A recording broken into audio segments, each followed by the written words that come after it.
Hola, hola, hola, buenos días, buenas tardes, buenas noches en este último programa del año para el canal, no el último sábado del año, pero sí el último programa de seminarios del año y lo vamos a dedicar a preguntas, respuestas, comentarios, etcétera. Ok, entonces vamos con Ana Isabel primero. Ana Isabel, ¿qué nos comentas? Tienes que abrir el micrófono. Ahí estamos. Hola a todos. Bueno, tengo una inquietud respecto a los eventos finales, lo que hemos siempre llamado como eventos finales, y es que en Hechos 1 del 1 al 5, yo encuentro dos cosas que me llaman la atención. Quisiera saber si tienen algún significado, ¿sí? Ya. Uno, que el Señor les dice, no se vayan de Jerusalén hasta que no se cumpla la promesa del Espíritu Santo. Dos,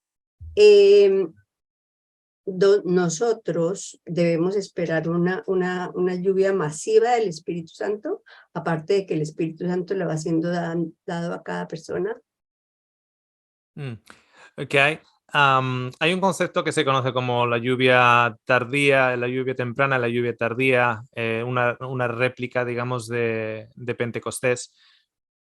Una de las cosas que vemos es cuando miramos lo de la lluvia tardía y dónde se encuentra lo de la lluvia tardía. Y tendría que mirarlo, si alguien tiene la referencia, lo puede poner en el chat. Dónde se encuentra en realidad, si no lo tendría yo que mirar. Os dejo a vosotros que lo pongáis en el chat, en qué parte se encuentra. Cuando uno ve el contexto donde la referencia de la lluvia tardía está referenciado, y causaré la lluvia, la lluvia tardía, ah, toda una doctrina que se ha sacado de ello es tan similar como toda la doctrina que se ha sacado de eh, la pelea con el ángel de Jehová de Jacob, o la angustia de Jacob. Cogen la historia de la angustia de Jacob y a eso hay una representación a la angustia del pueblo de Dios en los últimos tiempos, etcétera, etcétera. Pero cuando tú mires la historia de la angustia de Jacob y todo lo que se ha sacado de ello, o cuando uno mira la historia de la lluvia tardía y todo lo que se ha montado en relación a ello, no te da suficiente la historia como para llenar tanto conflicto o tantos detalles como se dan. Hay muchos detalles que están extrapolados o sacados fuera de contexto o sacados fuera incluso de lo que la Biblia te da al respecto. Las cosas claras que sí te dan es que, por ejemplo, cuando eh, Pedro está interpretando en relación a esa lluvia tardía, Pedro no está interpretándolo como lluvia temprana. Pedro está interpretando la caída del Espíritu Santo en Jerusalén como la lluvia tardía. Es curioso porque eso es de la manera en la que Pedro, y cuando está citando a Joel, de que los hijos verán visiones, soñarán sueños, etcétera, etcétera, etcétera, está citando, pero lo que está pasando en Israel, en Jerusalén, en ese momento, no lo que va a pasar 2000 años más tarde. El Espíritu Santo del Señor, que nos viene a revelar a Jesucristo, ya ha sido dado a la humanidad porque Jesucristo ya ha venido. El plan de salvación, el plan de rescate para la humanidad ya ha sido ofrecido hace 2000 años atrás. Lo que Pablo hace a la hora de ir primero con los judíos y luego con los gentiles es no decirles de una salvación que vendrá, sino de una salvación que ya ha venido. De que hay un Salvador, de que pasamos por tribulaciones, por problemas, por cosas que no entendemos, por pérdidas, por enfermedades, etcétera, etcétera. Pero ya hay un Salvador para la humanidad. La humanidad no está esperando un Salvador para ser salvo. La humanidad ha recibido a nosotros un niño ha sido dado, como dice Isaías, que al mismo tiempo, cuando tú lo lees de Isaías, en realidad no se está refiriendo principalmente a Jesús. En el contexto de Isaías 7 se está refiriendo a uno de los hijos como señal para un rey de esa época. Pero si lo extrapolamos a Jesús, la salvación ya ha llegado. La salvación ha venido. La salvación está ya entre nosotros. Y el Espíritu Santo lo que hace es, en este corazón humano, que desde pequeñito le han dicho que no es lo bueno suficiente para ser salvo, que no es lo bueno suficiente para que Dios me ame, que no es lo bueno suficiente para tener una vida eterna sin dolor, etcétera, etcétera, para que ese corazón humano se dé cuenta que sí, que ya ha habido provisión, la provisión ya está hecha, no estará hecha. Entonces, va a haber dificultades, va a haber tribulaciones, efectivamente, pero también os puedo decir lo siguiente. Yo tengo el conocimiento de muchos casos, por el trabajo que yo hago durante la semana, de muchos casos de gente que sufre mucho. A esas personas le vamos a hablar del tiempo de la angustia que viene, el tiempo de tribulación que viene. Esas personas están en medio del tiempo de la angustia, en medio del tiempo de la tribulación. Están con el marido con Alzheimer, ellos con Parkinson, han perdido un hijo, etcétera, etcétera. Ellos no están esperando por el tiempo de angustia. El tiempo de angustia, si vives lo suficiente, te va a tocar a ti, como como le va a tocar al vecino. Que va a haber, no hay nada que el ser humano se pueda llegar a inventar para hacer más sufrimiento de lo que ya se ha inventado en toda la historia del ser humano. Otra cosa es que a nosotros nos haya tocado de tal grado tanta angustia, pero torturas, se puede inventar el ser humano unas torturas más fuertes de las que ya se ha inventado a lo largo de los siglos, o más dolor, más pérdida, no. Entonces, evidentemente, a más... antes nos pegábamos con piedras, luego nos pegábamos con lanzas y espadas, luego nos pegábamos con rifles y ahora cuando nos peguemos nos vamos a pegar con bombas nucleares. Einstein decía que no sabía cuándo iba a ser la Tercera Guerra Mundial, pero que la Cuarta Guerra Mundial iba a ser con piedras. Y la razón por qué iba a ser con piedras es porque la tercera sería con bombas nucleares y nos íbamos a quedar todos. Solo las cucarachas iban a sobrevivir. Entonces, el ser humano tiene una decadencia en él contra otro ser humano que tiene que ver también con esa sensación de que no son queridos, que tienen que luchar por el amor. Entonces, estamos en momentos históricos en los cuales económicamente se van a crear hambres y guerras y todo esto, claro que sí.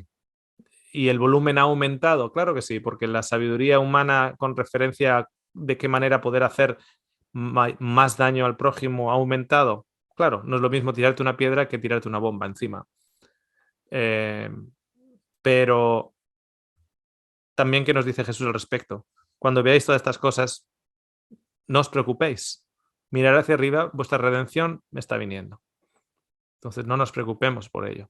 No significa que tengamos que estar ignorantes de lo que está pasando. A mí me gusta estudiar la geopolítica y me gusta mirar los diferentes movimientos que se producen en el mundo, pero desde el punto de vista informativo, no para, de una manera masoquista, sufrir por ello. ¿Okay? Así que no nos preocupemos al respecto. No seamos ignorantes al respecto, pero no nos preocupemos al respecto. Sabemos que estas cosas tienen que venir por la misma naturaleza humana, que es la que necesita ser rescatada. Okay. Larry.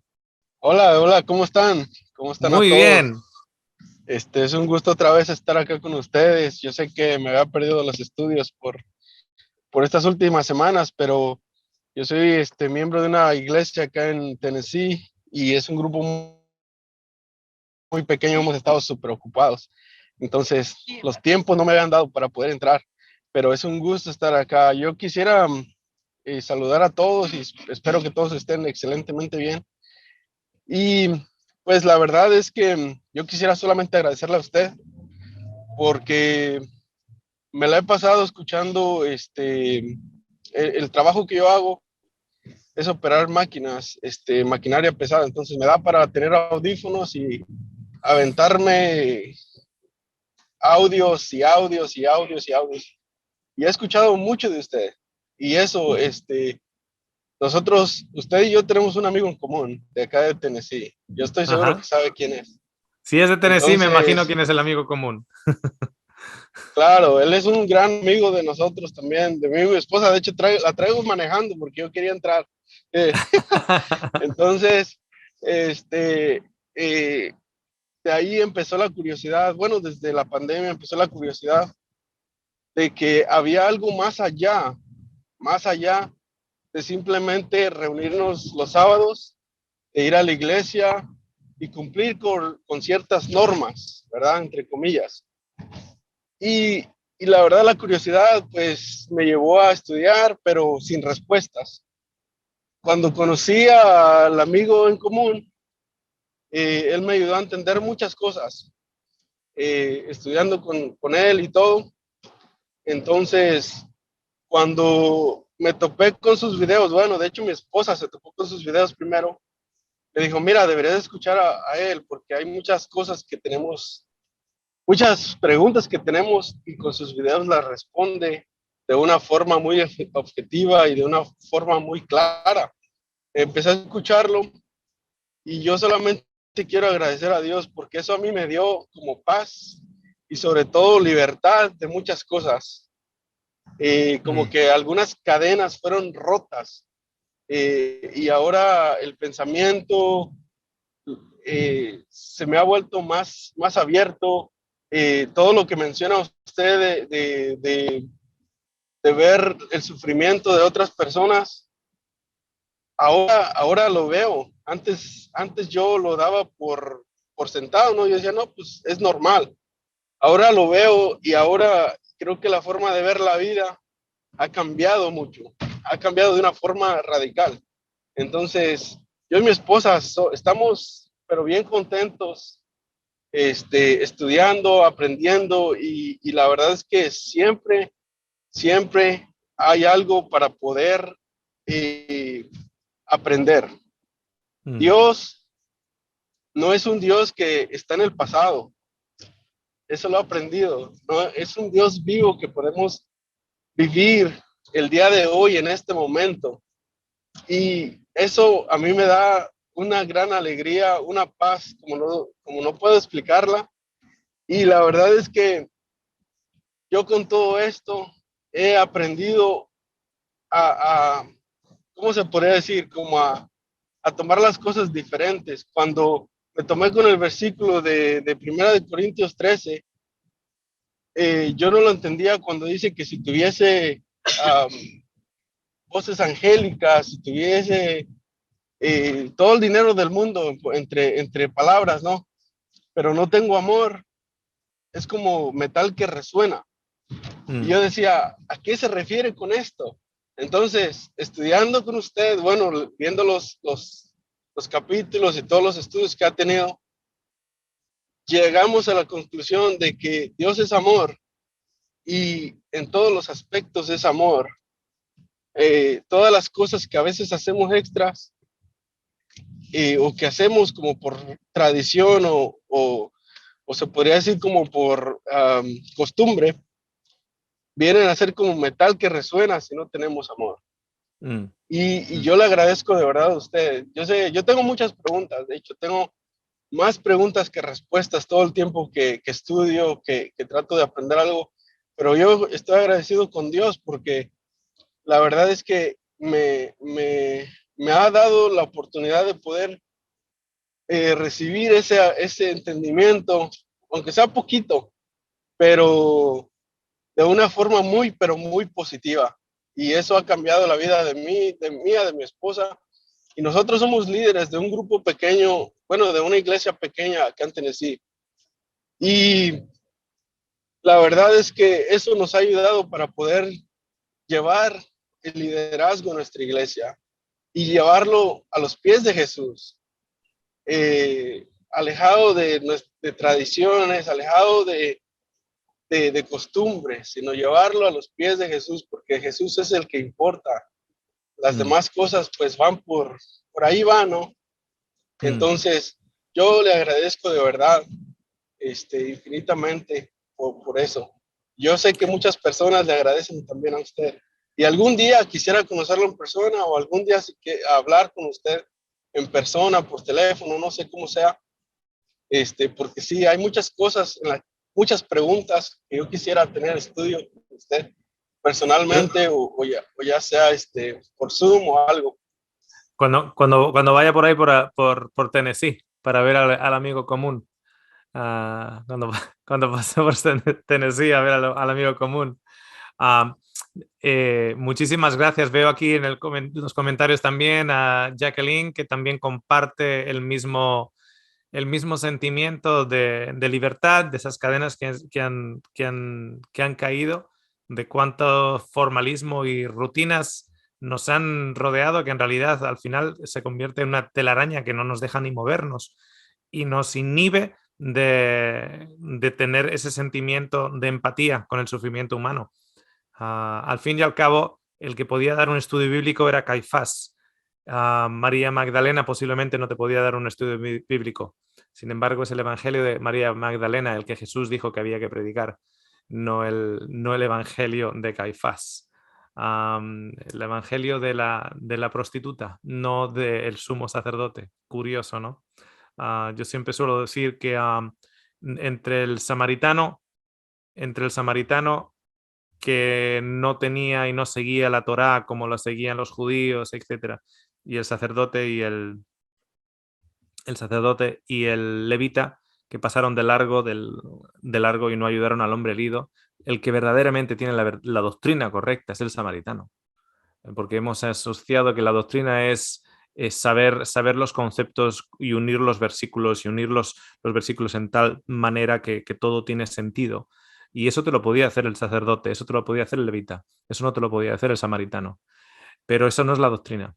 La doctrina es la doctrina correcta es lo que te lleva a hacer lo que el samaritano hizo. Por eso, muchas veces nos hemos preguntado, ¿cómo es posible que haya gente fíjate, este vecino, que es una persona tan buena, no viene a mi iglesia, no va a ninguna iglesia, no está asociado con mi denominación, etcétera, pero oye, qué persona más buena, y su esposa también, qué persona más buena, siempre están ayudando, etcétera, etcétera? ¿Cómo es posible si no conocen a Dios? ¿Quién te ha dicho a ti que no conocen a Dios? No conocen a Dios a través de el versículo 5 en tal, no conocen los versículos, pueden no conocer los versículos, pero conocen a Dios. ¿Por qué? Porque Dios es espíritu y es verdad, y hay que seguirlo en espíritu y verdad. Entonces, el que tiene la verdadera doctrina es el samaritano. El samaritano tiene la verdadera doctrina. Muchísimas gracias, Larry, y también a Jacqueline, y a Rebe y a Rebeca y a Ángel también, que se sienten identificados. También a Joana, que también está comentando ahí en el chat. Tenemos a Mirta. Para mí ha sido una gran bendición. La verdad, todo este año, el tiempo que hemos podido llevar los estudios, al principio fue un poco chocante porque te cuesta mucho desaprender, ¿no? Cuando ya tienes hecho una cosa, te cuesta, pero poco a poco todo fue encajando, ¿no? Como un rompecabezas que lo vas armando y todo va cobrando sentido. Así que, en primer lugar, le agradezco mucho a Dios. Así que nada, que todos pasen pues una feliz fiesta, sabiendo que Dios nos ama, que Dios es un Dios de la alegría, del gozo, y no ese Dios que teníamos pensado antes, que era un Dios muy serio, que si cualquier cosa que haríamos, pues ya igual ya teníamos miedo como Adán y Eva y enseguida escondernos, ¿no? Esa libertad que Dios nos da para podernos expresar, para poder hablar y decir las cosas, ¿no? Yo muy agradecida, pero siempre tendremos la eternidad para seguir aprendiendo más porque nos quedarán muchas cosas en el camino, pero aún así seguimos, ¿no? Y yo tenía un poco una duda, aunque el versículo más arriba me aclara un poco, pero una duda en Primera de Corintios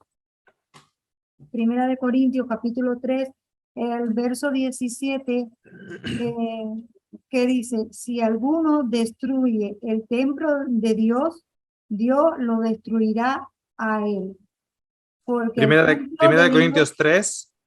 Sí, Primera de Corintios 3, 17. Yeah. Okay. Fíjate en el versículo 15.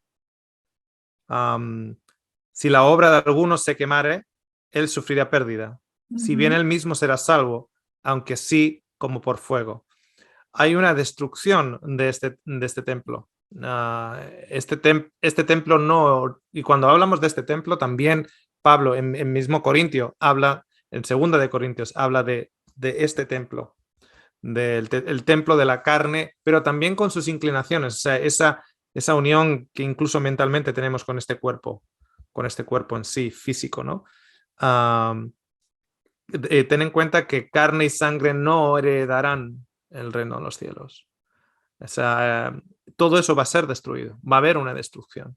Entonces, no es que no vaya a haber una destrucción, va a haber una destrucción porque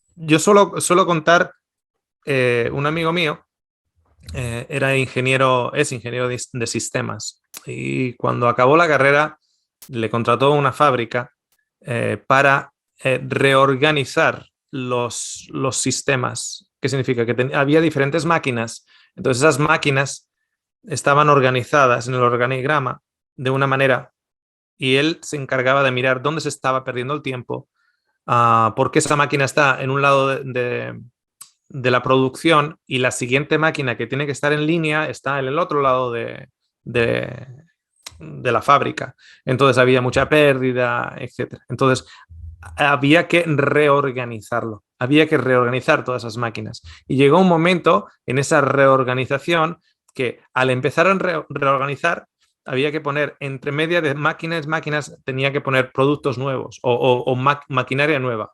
Pero una vez que ya pones maquinaria nueva, ya no era compatible con la maquinaria antigua. Entonces, ahora tenías que cambiar la otra máquina, ahora luego tenías que cambiar la otra máquina. Al final dijeron, mira, ¿sabes qué? Vendemos todas las máquinas en el mercado de segunda mano y ponemos todas las máquinas nuevas. O sea, llega un momento en el cual el Señor no va a poner parches a este templo, no va a poner parches nuevos, y de hecho nos dice, no se puede mezclar un parche nuevo en un vestido viejo.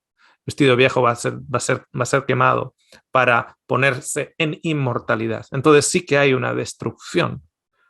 Sí que hay una destrucción, tanto física como una destrucción de muchos de nuestros paradigmas. Y como tú bien dices, Mirta, lo más difícil es reaprender algo que ya incluso desde pequeñito se nos ha metido en la mente. Siempre me acuerdo de la historia en una de las islas asiáticas. Creo, no sé si lo comenté, de hecho, la última vez. Tal vez lo comenté, pero bueno, por si acaso, a aquellos que no lo escucharon, esta isla donde había muchos monos y había un tubérculo que estos monos comían. Entonces escarbaban la tierra, sacaban este tubérculo como una papa y comían. Pero claro, al comer, el tubérculo estaba lleno de tierra. Entonces comían y escupían tierra. Comían y escupían tierra. Entonces los dientes de estos monos se iban erosionando, estaban todos carcomidos por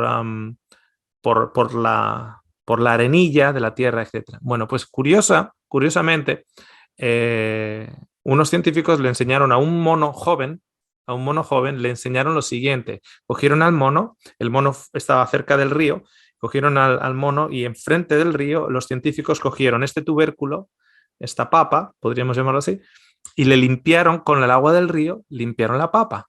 Entonces se quitó toda la arena, se le quitó toda la arena. Entonces ahora cuando el mono comía ya no tenía que estar escupiendo porque la papa estaba limpia. Entonces se pusieron a observar a ver qué iba a hacer el mono.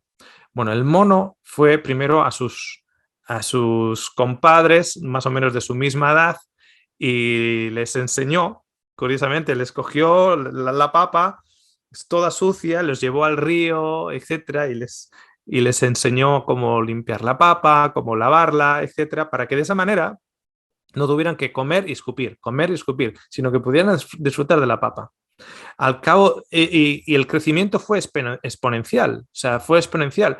Este le enseñó a este otro le enseñó al otro, se iban enseñando los unos a los otros. Entonces, los científicos estaban diciendo, wow, qué tremenda manera tan rápida de educar ya los unos a los otros. Y llegó un momento en que llegó a un 80% de universal, podríamos decir, un 80% de todos los monos en esa isla sabían que tenían que ir abajo al río, lavar la papa y comerla así limpia. Entonces siguieron esperando y seguía el 80%. Siguieron esperando por meses y seguía el 80%. ¿Sabes por qué? Porque los viejos y los líderes y los machos alfa de la tribu, etcétera, cuando le veían al joven viniendo con la papa limpia y el joven le venía al macho alfa y le decía, o a la hembra alfa y le decía, ven aquí, ven al río, limpia la papa y así no tienes que estar con la arena entre los dientes, con la arena en la boca, escupiendo la arena, etcétera. No, no pasó. O sea, hubo un 20% que no, excepto los monos. No. Entonces, esto es un estudio que siguió por varias generaciones a la siguiente generación. La siguiente generación aumentó al 100%. ¿Qué ocurrió? Que ese 20% se murió. Se acabó muriendo. Entonces fue cuando ya los nuevos niños o los nuevos bebés de los monos, los padres jóvenes le iban enseñando a hacer de esa manera, y los viejos cascarrabias o los líderes cascarrabias que andaban ahí, que ellos lo sabían todo, que nadie les va a enseñar nada, etcétera, pues acabaron de viejos muriéndose con los dientes todos podridos, y cuando ya no estaban en medio, pues ahí llegó al 100%. Tardó toda una generación, 1 o 2 generaciones para que de nuevos jóvenes para que llegaran al 100% de conocimiento. Y ahora en esa isla los monos van al río a lavar. Entonces va a llegar un momento en el cual las nuevas generaciones van a tener una relación más cercana con Cristo de la que el legalismo dio a sus padres o a sus abuelos. Okay. Pero para ello no nos podemos estar peleando con los alfa continuamente, porque los alfa saben más. Ellos creen que saben más, entonces mejor no pegarse. Yo sigo comiendo mi papa sin tierra y ellos que sigan comiendo su papa con tierra. Está bien. Y todo el mundo contento. Tenemos a Magali. Hola, hola a todos. Yo la verdad es que creo que como nunca he estudiado la Biblia en este último tiempo, en este último año. Aparte de ver a Oscar, que me encanta, todo lo que me queda muy claro, todo lo que explica, también veo a Miguel Ángel Núñez, Natanael, Bastián, en fin, y creo que se me ha abierto un mundo con la Biblia, cosas que yo antes creía que eran como me las enseñaban. Hoy día yo sola me doy cuenta de cosas y las puedo interpretar y después me doy cuenta que estoy haciendo lo correcto. Una de las cosas que me tiene muy, muy feliz, y he sido muy feliz también, porque hoy día me siento muy libre, me siento muy amada por Jesús, porque siento que Jesús verdaderamente lo que Él vino a hacer a esta tierra fue cambiar la mentalidad de todos los fariseos. Eso fue lo que quiso hacer, cambiar esa mentalidad de los fariseos, ¿cierto?, para colocar la mente de Cristo, el pensamiento de Cristo, el amor de Cristo, que es por sobre todas las cosas. También me he dado cuenta con todo lo que he estudiado, con todo lo que he ido aprendiendo, es que también veo la diferencia. ¿Cómo puedo decir? A ver, la interpretación del Antiguo Testamento, porque yo antes decía, no, es que escrito está así como, y hoy día me doy cuenta, ¿cierto?, de que todo ese Dios terrible que había en el Antiguo Testamento no era verdad. Ese Dios castigador, ese Dios que iba a la guerra, ese Dios que en fin. Y eso también ha ido cambiando. Y lo otro, he aprendido también a encontrar a Cristo en el Antiguo Testamento, en esos pasajes. Y eso creo que, no sé, me tiene, como digo, muy, muy contenta. Pero hay cosas que obviamente voy a tener dudas y voy a tener, por ejemplo, tengo una duda con respecto a Abraham cuando, según dice ahí, Dios le pidió que tenía que sacrificar a su hijo.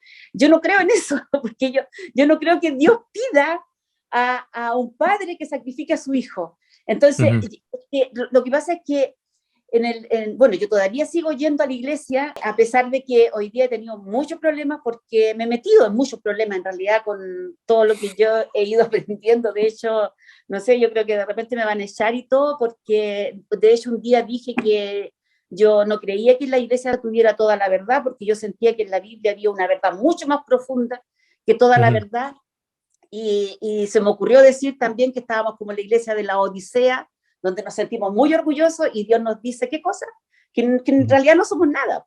Entonces, pero esas son como preguntas que me hago de repente, y no he podido descifrar eso, pero yo siento que esa es mi pregunta. Yo siento que Dios nunca le pidió a Abraham que sacrificara a su hijo. Yo pienso que va por otro lado. Fíjate que en Primera de Samuel y Primera de Crónicas nos dice que, en una de ellas nos dice que Dios es el que incita a David a contar a Israel. El otro nos dice que es Satanás el que incita a David a contar a Israel. Entonces, justo esta semana le pregunté a una persona que se puso en contacto conmigo para aclarar ciertas cosas que él no estaba de acuerdo. Entonces yo le mandé este versículo y le dije, ¿cuál de las dos está verdad? ¿Fue Dios el que le incita a David a contar a Israel? O sea, esa palabra incitar es tentar. O sea, le está como tentando a ello. Entonces, claro, ahí él estaba en una dicotomía, porque decía, pues, si digo uno, estoy negando al otro. Si apoyo uno de los versículos, estoy negando el otro de los versículos, y viceversa. Entonces va y me dice, los dos son correctos. Solución, los dos son correctos. ¿Por qué? Como yo creo en el texto prueba y está escrito en la Biblia, entonces los dos son correctos. ¿Ok? Lo que ocurre en esa historia de Abraham es precisamente lo que falta en la historia de Abraham. Es lo que sí nos da Primera de Samuel y Primera de Crónicas.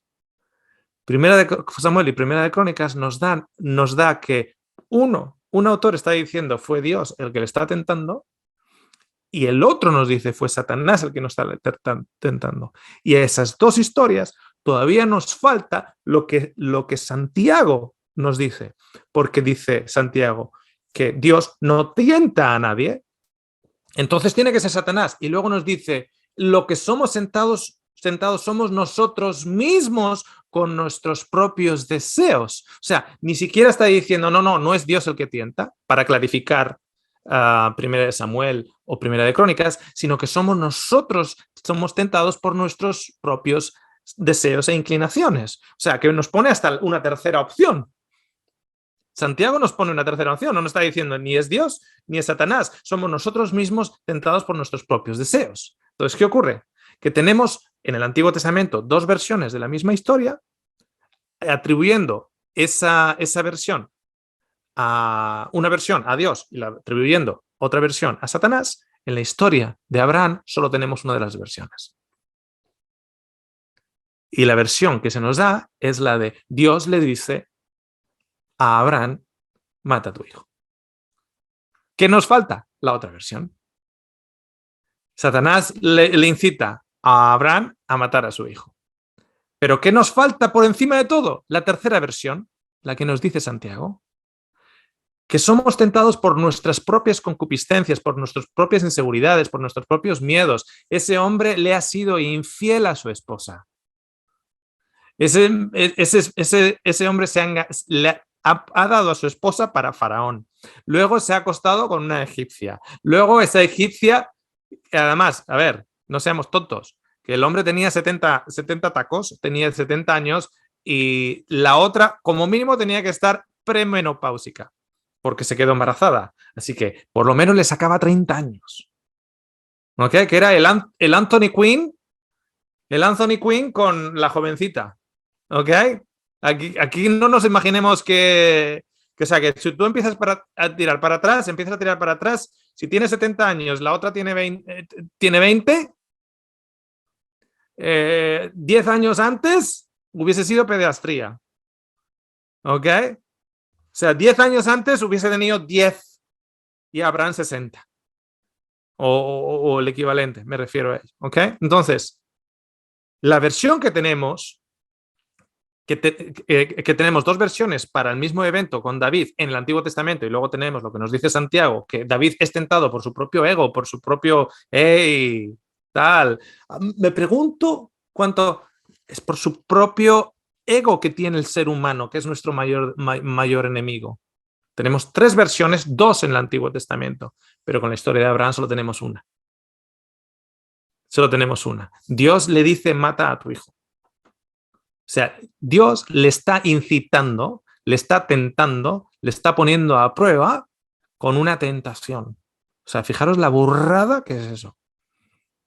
Fijaros la burrada que es eso. Para luego, es como que, come, no. Solo era para ver si caías. ¿Cómo que para ver si caías? Si es una prueba de fe. Tú mata a tu hijo y mira a ver si es una prueba de fe. Dile eso al juez. Es una prueba de fe. El juez va a decir, ¿tú estás loco? Es un asesinato. Te está tentando a matar. Dios tentando a matar. ¿Qué ocurre? Que en David tenemos las dos versiones. En la historia de Génesis solo tenemos una. Y nos agarramos a esa porque no lo filtramos a través de Cristo. Que Cristo quiere misericordia y no sacrificio. Y nos agarramos al hecho de que ese mismo Dios que le está mandando decir, o sea, según está relatado, porque Dios no cambia. Es lo que nos va mostrando, pero Dios no cambia. Jesús no cambia. Cuando tú pones a Jesús, por eso tenemos ese estudio de revelando a Jesús en el Antiguo Testamento, que si no lo han visto aquellos que nos están escuchando, les animo a ver, revelando a Jesús en el Antiguo Testamento. Nuestro modelo no es Moisés, no es Isaías y no es Nehemías ni Jeremías, es Cristo. Entonces, ¿qué ocurre? Que el mismo que manda o sea, en la narrativa, según la perspectiva del autor que nos está relatando la historia, es Dios quien le tienta, cuando luego está contradecido por Santiago. Dios no tienta a nadie, que le tienta a matar a su hijo. Y no solo eso, sino que al otro hijo, al del adulterio, lo echa para afuera. Lo abandona a morir en el desierto. Lo abandona o sea, repudia a la otra esposa, porque se ha convertido en esposa, se tiene ya dos, la repudia con el otro hijo. O sea, te puedes imaginar la culpabilidad que tiene ese hombre. Pero fijaros que cuando muere Sara y ya la otra esposa ya está repudiada, se casa con Ketura y después de Ketura se casa, tiene a Ketura y otras concubinas. Y cuando le nacen hijos de Ketura y de otras concubinas, y esos hijos tienen nietos de Abraham, de otras concubinas más Ketura, porque no solo Sara y no es solo la egipcia, sino que después de Sara y la egipcia está Ketura, mucho más joven que él, mucho más joven porque sigue dando, recordar que incluso en aquella época lo de Sara fue un milagro. O sea, la menopausia existía entonces también. Lo de Sara fue un milagro de que lo tuviera tan viejita. Entonces, tiene a los otros hijos de las otras concubinas y los echa a todos fuera. Leer la historia, los echa a todos fuera para que no le quiten la herencia a Isaac. Y Abraham estará en la nueva tierra. Si Abraham está en la nueva tierra y al final de sus días está echando a toda su prole, excepto a Isaac, porque él amaba a Sara, y está echando a toda su prole, los está apartando para que no compitan por la herencia con su hijo primogénito, entre comillas, de Sara. Si Abraham va a estar en el cielo y es el hombre de la promesa de Dios, no es la promesa de Abraham, es la promesa de Dios de reconciliar todas las cosas. Mi abuelo, que es la persona más buena de toda mi infancia, que nunca le puso los cuernos a mi a mi abuela, que cuidó de su familia, que trabajó, él va a estar perdido porque no guardó tal día o porque comió cerdo o porque ta. Y Abraham, que está en el lecho de muerte, echando a toda su prole fuera, expulsando a todas sus proles fuera y mandándolos todos al este. Entonces, estamos hablando de una narrativa que tiene que ser rectificada a través de poner a Jesús, la verdadera revelación de Dios en la historia.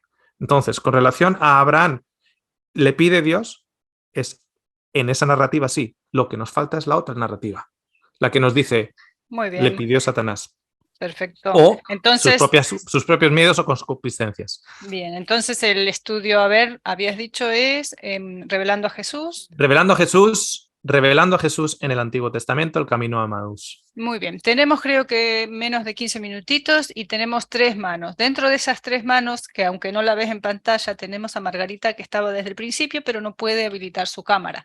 Entonces, de esas 3 manos que teníamos, ahora hay 4 también, otras sin cámara, pero me decís, ¿le damos paso a Margarita y luego a Nubia y Freddy o cómo hacemos? Ok, vale, Margarita, para que no se nos olvide, que estaba desde el principio. Hola. Yo tenía 2 versículos que compartir aquí que eran cortitos. Ya. Están en Juan 8:32, que dice, y conoceréis la verdad, y la verdad os hará libres. Y con Juan 17:17, que ya lo sabemos todos, santifícalo en tu verdad. Tu palabra es verdad. Yo pertenecí mucho tiempo justamente a una iglesia, estaba pero agobiada de cosas y con el tiempo me eliminaron por apostasía, o sea, porque yo no estaba de acuerdo con Cristo, porque y eso me daba vuelta. Bueno, pasó el tiempo y siempre seguí estudiando, perseverando, nunca he dejado de creer, siempre sé que el Señor está ahí. Entonces de pronto me encontré con las exposiciones suyas y realmente sentí esto, sentí libertad, sentí que el Señor, su palabra es verdad, nos hará libres. Entonces yo me sentí libre y por lo mismo he tratado de hablar con mis hijos, que ya son igual un poco mayores, con mis nietos, y este mensaje se va transmitiendo, y como dijo delante una hermana ahí, uno se siente con un descanso, es un descanso de por qué tanta norma si el Señor está ahí y nos ama.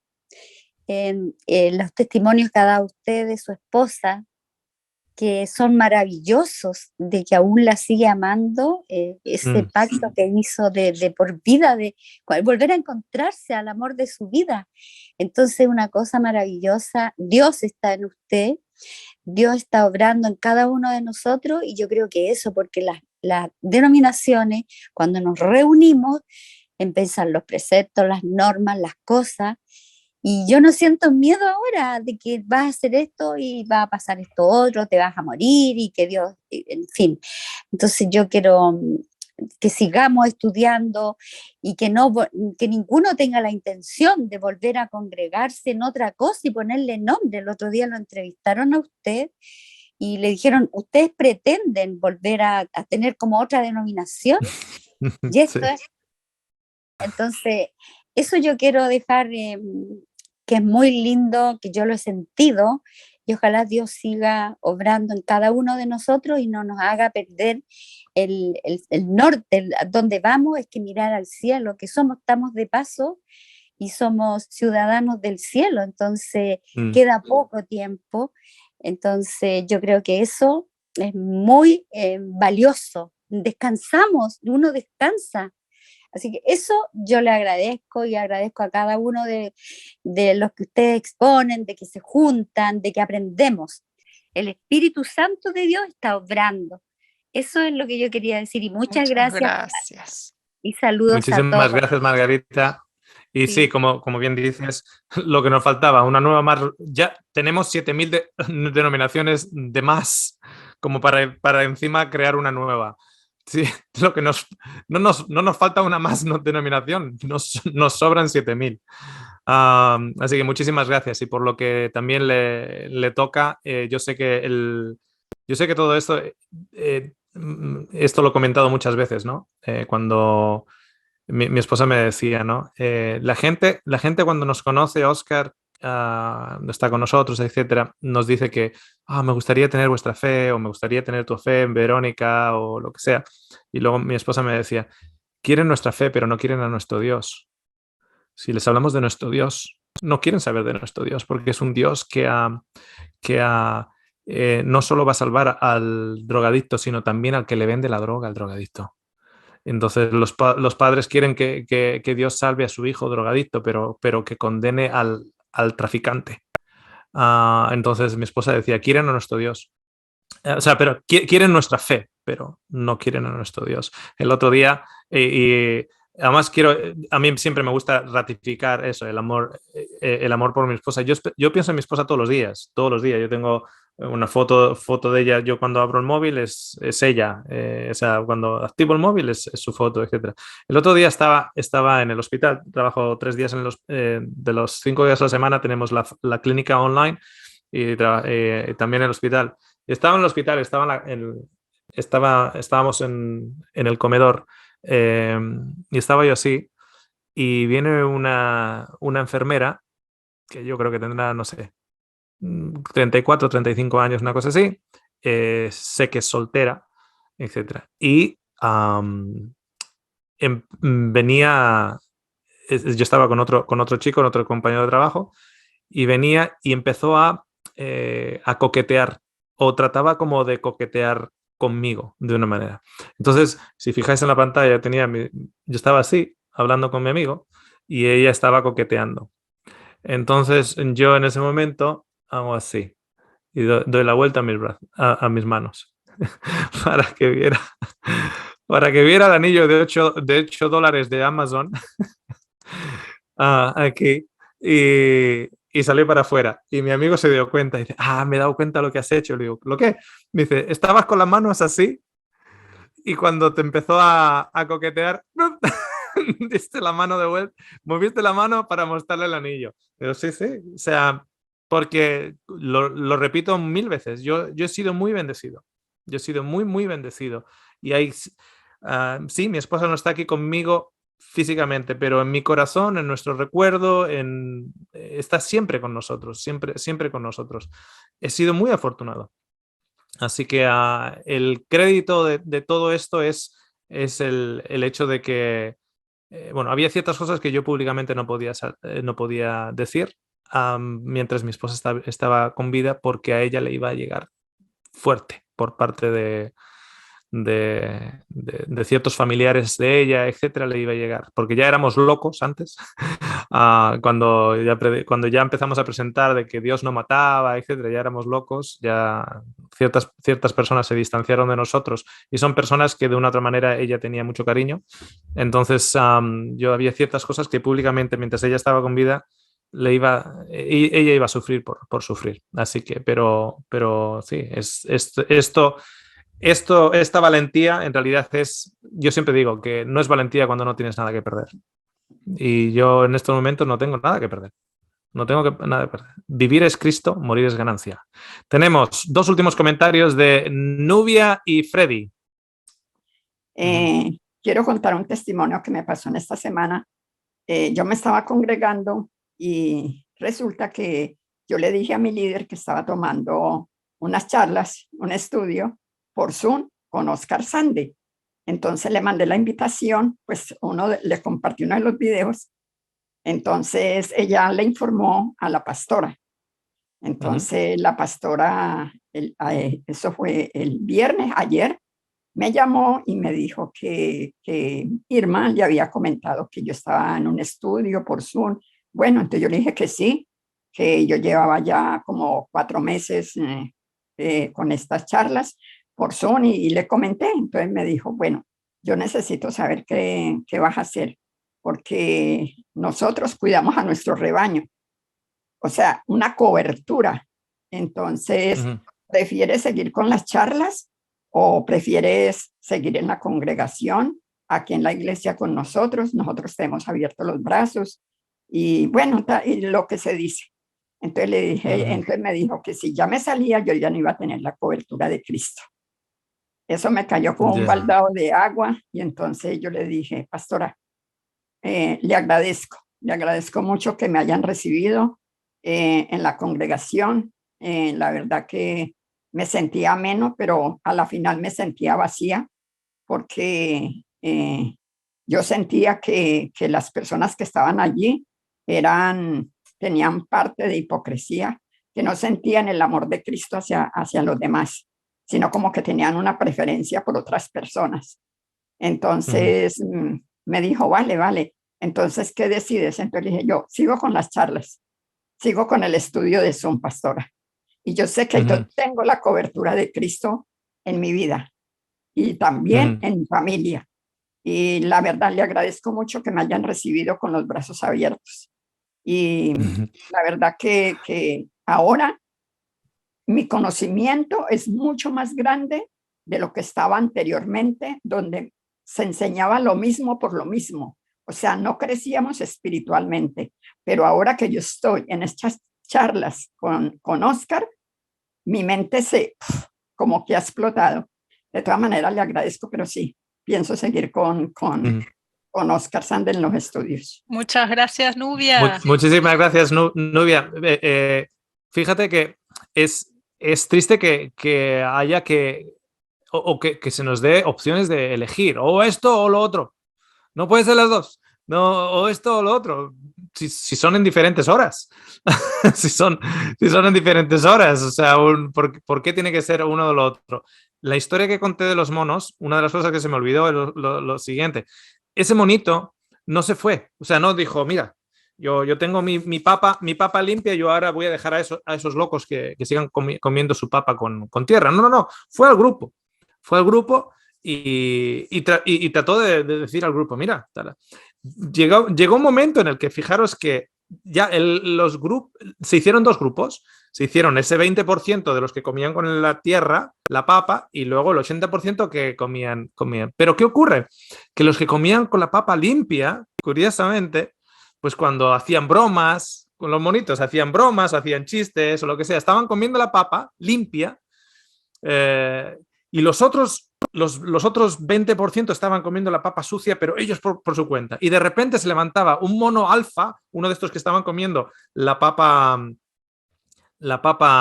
con barro, se levantaba, iba corriendo al otro grupo donde estaban comiendo la papa limpia y ¡pum! Le pegaba la cabeza a uno de los monos más jóvenes, ¡pam! O le cogía la papa y se la tiraba.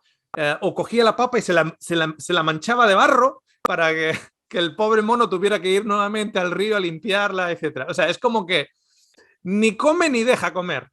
O sea, ni comía ni dejaba comer. Y es como que o estás con nosotros o estás fuera de nosotros. No. Hay una denominación, sí. Y la denominación es el mundo, es la humanidad. Esos son los hijos de Dios. Los hijos de Dios es la humanidad entera. O sea, nos congregamos. Fíjate cuánta gente por la religión, y ya no hablo de una denominación en particular, sino de muchas denominaciones, han dejado de traer a los nietos a ver a sus abuelos. Porque si voy a llevar a mis nietos a los abuelos, le van a dar dulces y caramelos y chocolate. Y eso les va a afectar. Entonces, ya los abuelos ya no ven a los niños. Ya no voy a ir al cumpleaños de mi sobrino porque en el cumpleaños de sobrino va a haber salsa y bachata y merengue en la música y no quiero exponer a mis hijos. Entonces, al final, estamos hablando de que en los últimos tiempos hay que congregarse más y más y más y a nuestras propias familias no nos congregamos. Ahora, por ejemplo, va a haber gente que dice, no, yo no voy a ir a casa de tal y tal porque tienen un árbol de Navidad en la casa. Entonces, estamos hablando de que los tiempos están viniendo y hay que no neguemos congregarnos. Y luego resulta que los hermanos están ahí, el hermano de sangre o la hermana de sangre, o los padres o los cuñados están en la casa, nos dicen, oye, ¿por qué no vienes a pasar? No, yo no creo en eso. Si no es creer en eso o no creer en eso, es sentarse y congregarse y compartir el amor de Cristo. Al final, nos aislamos de tal manera que es que es increíble. Último comentario, Freddy. Sí, ahora te habilito, Freddy, un permisito nomás para comentar que hay algunos que están escribiendo por el chat. Le quiero dar las gracias también a Juan Ramón, que ha expresado por el chat, a Carlos Miguel, que también está allí en cámara. Agradece porque él ha empezado escuchando en programas de salud con el glucagón y la bruja y se ha enganchado ahora también con los mensajes espirituales y dice que le está cambiando un poco su vida, así que está muy agradecido por ello. Tenemos varios mensajes, son muchos para leer, pero que sepan que estamos leyendo y nada, eso. Elizabeth también ha escrito, Ángelo Ontiveros, Larry también, así que muchas gracias por los comentarios.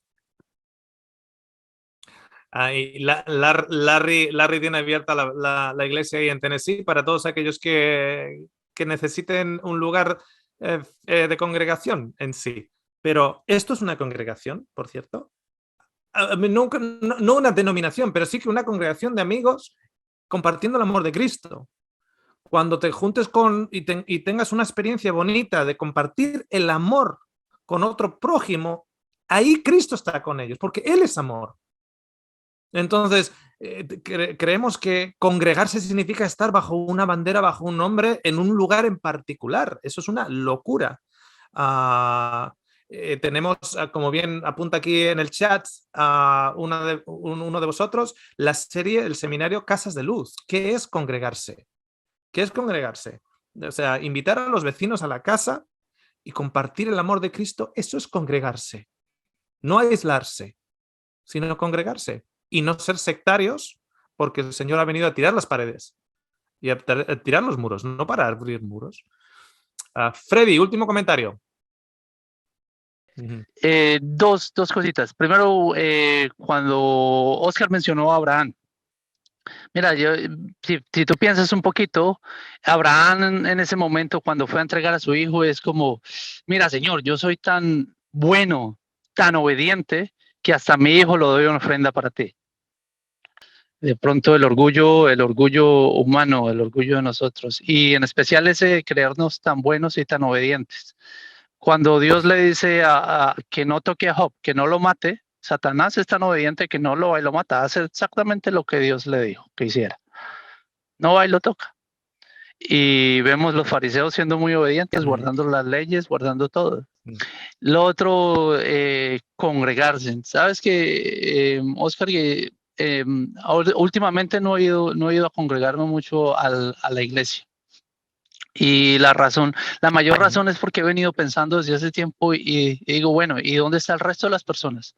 ¿Cómo llego yo a mi familia? ¿Cómo llego yo a mis amigos? ¿Cómo llego al resto de las personas que están por fuera de la iglesia? Entonces yo dije, voy a empezar a visitar a esa gente. ¿Cómo voy a llegar? Incluso ayer que uno de mis amigos tiene 2 niños y fuimos a la playa. Y allí pude hablarle un poco. Empezó como, ¿qué va a hacer del mundo? Podemos llegar un poco a hablar de Dios, a hablar de que Dios realmente no mata, de que Jesús no mataría a nadie. Al menos tuve esa oportunidad de pasar tiempo con él y de llegarle un poco a él. Y la pregunta es, Oscar, ¿qué en realidad es el mundo? Sabes que en las iglesias nos dicen, es que si tú no estás en la iglesia, estás en el mundo. ¿Pero qué es el mundo? ¿Qué es el mundo? Miren que los fariseos se pasaban en las iglesias y guardaban los mandamientos y guardaban toda esta cantidad de reglas y todo. ¿Acaso ellos no estaban en el mundo? ¿No Muy buena con pregunta. Jesús? Dejamos que Ahí se yo las responda, dejo. ¿vale? Que Dios me los bendiga. Gracias. Igualmente, Freddy, nos tenemos que ir. Muchísimas, muy buen comentario. Por eso también quiero también en el enlace, aparte de ese estudio de revelando, que mencionamos al principio, revelando a Jesús en el Antiguo Testamento, también poner el enlace de la serie Casas de Luz. Porque tenemos un concepto de iglesia como un edificio, como una denominación. Ese concepto de iglesia como edificio, como denominación, viene del siglo IV. Viene de la época de Constantino, no es el Nuevo Testamento. Fijaros que saludos a tal y tal persona cuya iglesia se reúne en su casa, eran familias que se iban reuniendo, etc. Y tenemos que congregarnos. Claro, ¿por qué? Porque si hemos descubierto un evangelio donde se puede comer la papa sin tener que estar comiendo la arena, yo me quiero congregar con el resto de la humanidad y sobre todo si veo al resto de la humanidad comiendo papa con la arena, para decirle, mira, si vas al río, hay un río con agua de vida que te limpia la papa para que la puedas disfrutar y comer juntos. Eso es congregarse. Congregarse en el nombre de Cristo es congregarse en el amor de Cristo. Y eso significa que en estas fechas, por ejemplo, va a haber gente va a haber vecinos vuestros que entre el COVID, entre una cosa u otra, le vais a invitar y no va a querer ni siquiera ir porque ya se han acomodado en su casa y no quieren saber nada de nadie, etcétera. Pero les va a hacer bien venir a tu casa y compartir contigo 2 horitas de una cena. Va a haber gente, vecinos vuestros que a nadie le va a venir a visitar, que los hijos no van a venir a visitar, que son viudos o viudas, etcétera, etcétera. Igual hay que llevarle un pastel de Pascua, o un pan de Pascua, como dicen los chilenos, y una cola de mono, como dicen los chilenos también, que es un liquidito, o lo que sea. Eso es congregarse, es esparcir y compartir el amor de Dios. Eso es congregarse. Como os decía, el que tiene la doctrina correcta es el samaritano. Ese es el que tiene la doctrina correcta. ¿Okay? Muchísimas gracias por haber estado ahí todo el año. Un abrazo muy fuerte. Estaremos poniendo algún que otro short de menos de un minutito de aquí y allá hasta el 17, alguno que otro. Así que el canal seguirá activo. Seguiremos poniendo cositas en el canal, pero como Bien. cita en directo. ¿Un minuto? Dime. ¿Ya? ¿Un minuto tienes? ¿Tengo un minuto? Sí, especialmente porque el canal ha empezado, digamos, en su labor, por decirlo así, con el testimonio de tu esposa Verónica.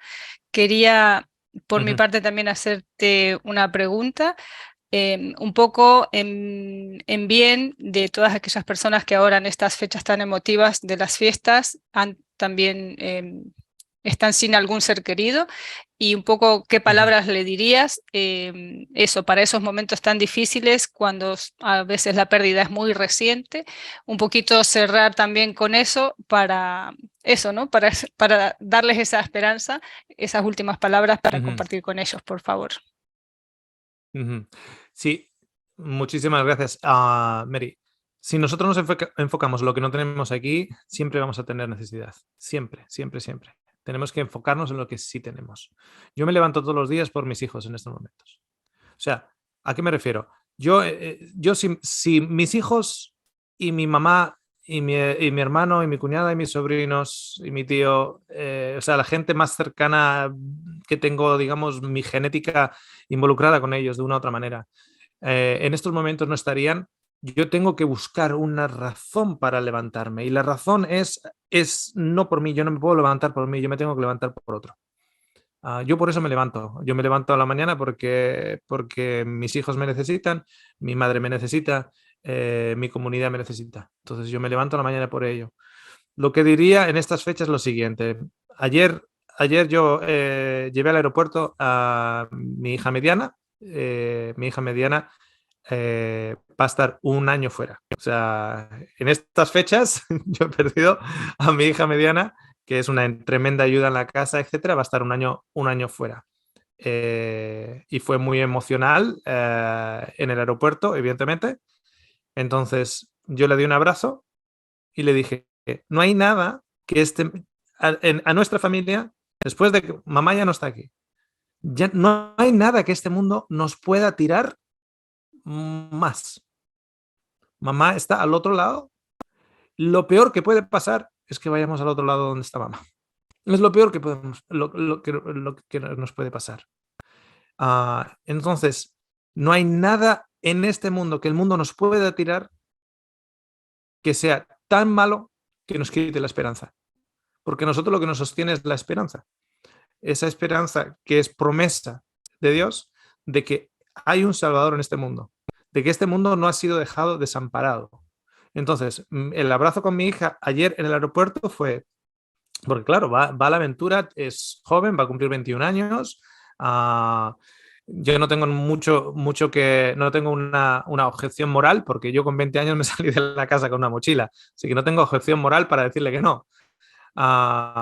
Entonces yo la querría aquí a mi ladito y segura y protegida, etcétera, claro. Pero cuando me dijo que quería experimentar un año de aventura, pues le dije, perfecto, te va a venir muy bien. ¿Es lo que yo quiero? No. Pero es lo mejor que le va a venir a ella en estos momentos, sí. ¿Que puede ser peligroso? Sí, pero ella puede morir en un accidente de tráfico aquí. O puede morir en Perú, o puede morir en España, o puede morir en Alemania, en los lugares que ella quiere ir a visitar. En cualquier momento puede fallecer. O sea, ten en cuenta que yo tengo pensado, es mi esperanza ver a mi hija nuevamente y seguir creciendo con mi hija. Pero ¿quién me dice a mí que físicamente haya sido el último abrazo que yo haya dado a mi hija? Entonces yo descanso en la esperanza de que pase lo que pase, a mí al otro lado me está esperando mi esposa. Y pase lo que pase con mis hijos, al otro lado me estarán esperando. Hasta que llegue mi tiempo en el cual ya no voy a ser yo útil para esta sociedad, que es la que a mí me motiva para levantarme todas las mañanas. A mí lo que me levanta todas las mañanas es otro, no yo. Es el estar para otro. Entonces, yo animo a todas esas personas a enfocarse en lo que sí todavía tienen. Hay personas que han perdido a sus hijos este año, pero todavía le queda el esposo, todavía le queda otro hijo.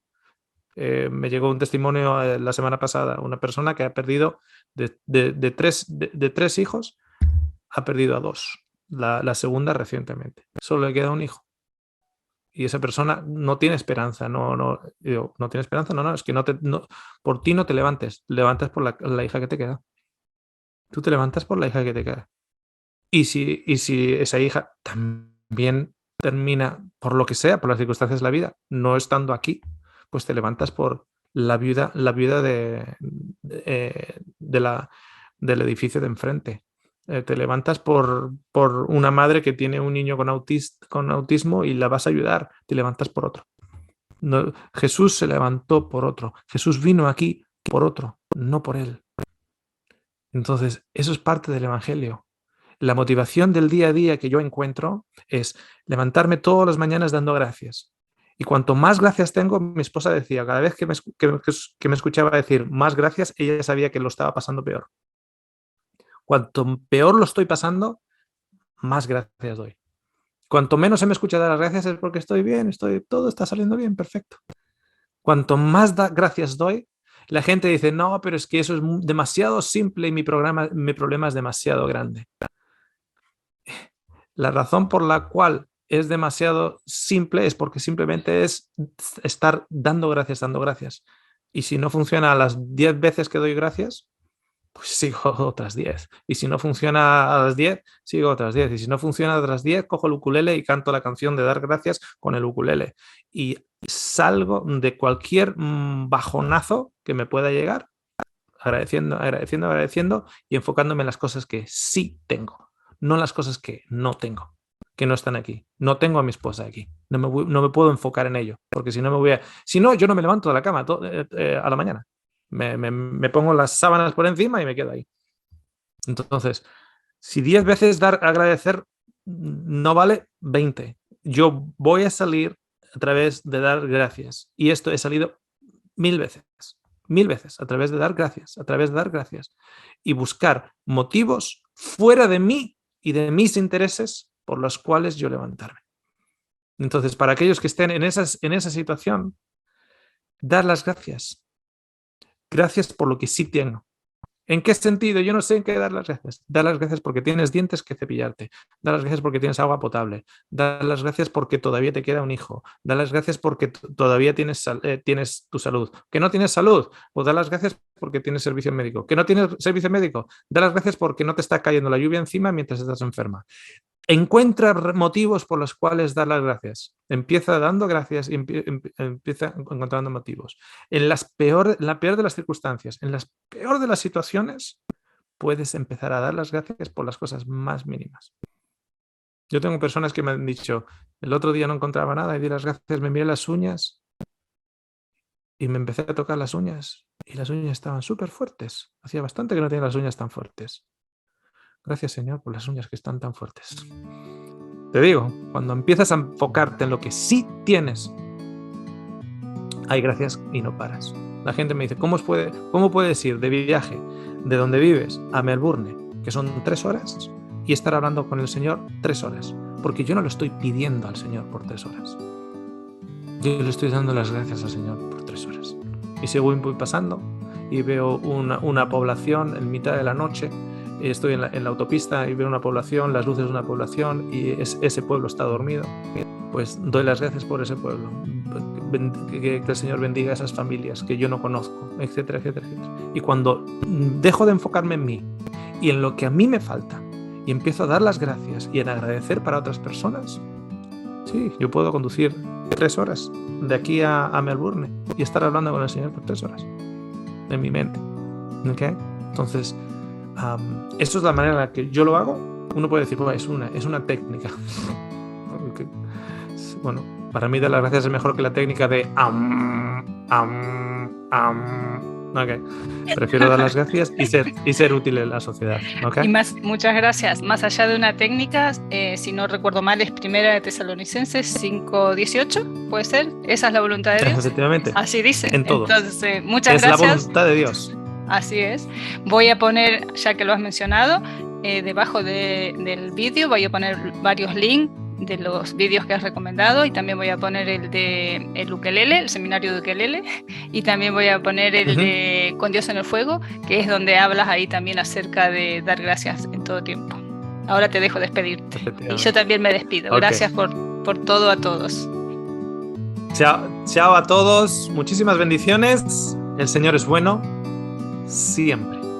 Siempre es bueno. ¿Okay? Bendiciones a todos.